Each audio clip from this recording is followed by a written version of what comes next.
এবছর প্রচুর বৃষ্টিপাত হচ্ছে। বৃষ্টির মধ্যে আমি চলে আসলাম ছাদে। দেখতেই পাচ্ছেন আমার ছাদ বাগান থেকে আজকে আমি আবার চলে এসেছি।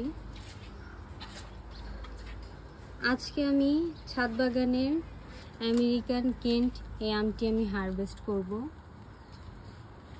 দেখতে পাচ্ছেন মাশাআল্লাহ কি সুন্দর হয়েছে দেখতে, খুব দারুণ লাগতেছে।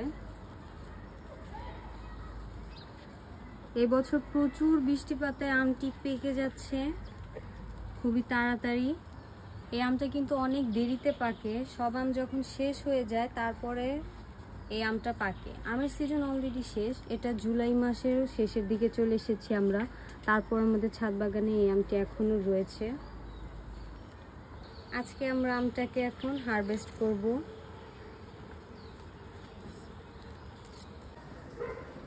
মাশাআল্লাহ কি সুন্দর দেখতে, তাই না? আমটাকে আমরা পেরেই ফেললাম। কত সুন্দর কালার হয়েছে আমটাতে। প্রচুর পরিমাণে যেহেতু বৃষ্টি হচ্ছে, বৃষ্টির কারণে ছাদ বাগানেদের কিন্তু অনেক ক্ষতির সম্মুখীন হতে হচ্ছে। আমার এই আমটা কিন্তু আমি আরও কিছুদিন গাছে রাখতে পারতাম। বৃষ্টির কারণে আমে নানা রকম সমস্যা দেখা দিচ্ছে, যার কারণে আমটাকে আমি আজকে পেরেই ফেললাম। তাহলে সবাই ভালো থাকবেন। আজকে এটুকুই। আল্লাহ হাফেজ।